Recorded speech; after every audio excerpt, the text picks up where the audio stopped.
আসমানের দিকে তাকায় কান্না করে আল্লাহ,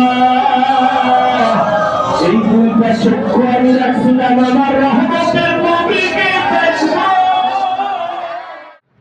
কিয়ামতের আগে যখন ইসরাফিল সিংহায় ফুৎকার দিবে, রূহটা যখন ভেতরে চলে আসবে, আল্লাহর আশিকরা সজাগ হয়ে বলবে, হাজার হাজার বছর যে কবরে থাকছে কোনো খেয়ালও নাই। বলবে মাত্র ঘুমাই না, এই হঠাৎ করে আমার ঘুমের মধ্যে কে ডিস্টার্ব করলো। আওয়াজ আসবে, হাযা মা ওয়া'দার রহমান ওয়া সাদাকাল মুরসালুন।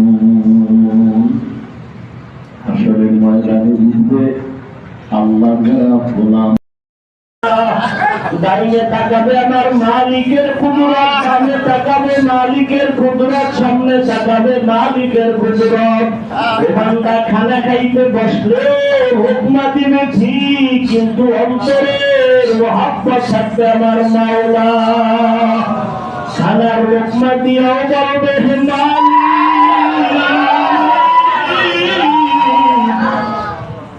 ওই বান্দা ঘুমের মধ্যে আমার আল্লাহ বলিয়া জবানে আওয়াজ দিবে, ওই বান্দার কলবে ধ্যান ও খেয়াল শুধু আল্লাহর মহব্বত। আর ওই আল্লাহর মহব্বত তৈরি করার জন্য রসুলের মহব্বতের পরীক্ষা দেওয়া লাগবে। রসুলের মহব্বতের পরীক্ষায় পাস করার জন্য ওয়ারাসাতুল আম্বিয়া উলামায়ে কেরামের মহব্বতের পরীক্ষা দেওয়া লাগবে। এজন্যই যারা আল্লাহ ওয়ালাদের পেছনে ঘুরতেছে, ক্রমান্বয়ে দেখা যায় তারাই রসুলের মহব্বতে আশিক হয়ে যায়। এক পর্যায়ে তারা আসল মালিকের পরিচয় লাভ করে। আর যারা আল্লাহর ওলি, যারা আউলিয়া, এদের কাছে যায় না, এদের অন্তরে রসুলের গভীর মহব্বত আসে না। এরা এক পর্যায়ে আমার মাওলার রহমত থেকে অনেক দূরে সরিয়ে যায়।